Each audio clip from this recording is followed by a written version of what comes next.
माता पिता की सेवा। प्रेरणादायक कहानी। गांव के पनघट पर 5 औरत एक पानी भरने आई। पानी भरते भरते वे एक दूसरे से बातें करने लगी। पांचों के एक एक पुत्र थे। बातों बातों में उन्होंने अपने पुत्रों के गुणों का बखान करना प्रारंभ कर दिया। पहली औरत बोली, मेरा पुत्र बहुत सुरीली बांसुरी बजाता है। जो भी उसकी बांसुरी सुनता है मंत्रमुग्ध हो जाता है। मैं ऐसा गुणवान पुत्र पाकर बहुत प्रसन्न हूँ। दूसरी औरत बोली, मेरा पुत्र बहुत बड़ा पहलवान है। इस गांव में ही नहीं बल्कि दूर दूर के गांव में उसकी बहादुरी का डंका बजता है। ऐसा गुणवान पुत्र भगवान सबको दे। तीसरी औरत कहाँ पीछे रहती, वह बोली, मेरा पुत्र कुशाग्र बुद्धि है। उससे अधिक बुद्धिमान इस पूरे गांव में नहीं। लोग अपनी समस्याएं लेकर उसके पास आते हैं। मैं ऐसा पुत्र पाकर धन्य हो गई। चौथी औरत ने कहा, मेरा पुत्र तो बहुत बड़ा विद्वान है। उसके ज्ञान की चर्चा गांव से बाहर के लोग भी जानते हैं। मैं ऐसा पुत्र पाकर बहुत धन्य हुई। पांचवी औरत ने सबकी बातें सुनी लेकिन कहा कुछ भी नहीं। इस पर वे औरतें उससे कहने लगी, बहन तुम भी तो कुछ कहो ना, तुम्हारे पुत्र में क्या गुण है? कोई न कोई गुण तो उसमें अवश्य होगा। वह औरत बोली, क्या कहूँ बहनों, मेरे पुत्र में तुम्हारे पुत्रों की तरह कोई गुण नहीं है। उसकी बात सुनकर चारों औरतों ने गर्व ने अपना सिर उठा लिया।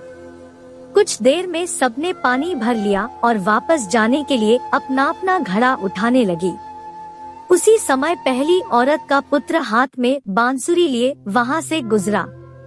उसने देखा कि उसकी माँ पानी से भरा घड़ा नहीं उठा पा रही है, किंतु वह यह अनदेखा कर बांसुरी बजाते हुए वहां से चला गया। दूसरी औरत का पहलवान पुत्र कुछ ही दूरी पर मुदगर घुमा रहा था।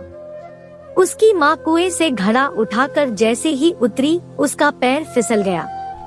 किसी प्रकार वह संभल गई, किंतु पहलवान पुत्र अपनी माँ को नजर उठाकर देखने के बाद भी उसके पास नहीं आया और अपनी कसरत में लगा रहा। तीसरी औरत का पुत्र भी वहाँ से किताब पढ़ते हुए निकला।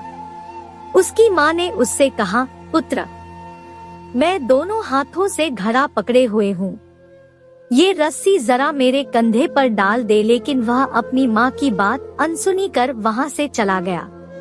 चौथी औरत का पुत्र भी वहाँ से गुजर रहा था। उसने अपनी माँ को देखा लेकिन अनदेखा करके चला गया। तभी पांचवी औरत का पुत्र वहाँ आया।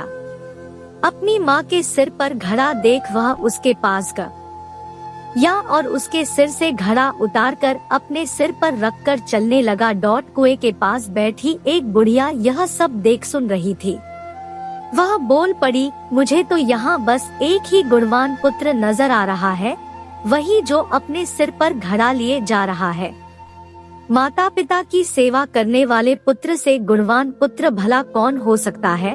गुणवान वही है जो अपने माता पिता की सेवा करे और साथ ही सबकी सहायता के लिए तत्पर रहे।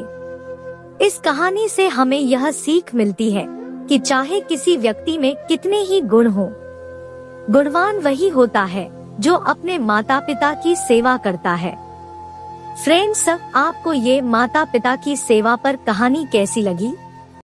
आप अपने कमेंट के द्वारा हमें अवश्य बताएं। ये कहानी पसंद आने पर लाइक और शेयर जरूर करें।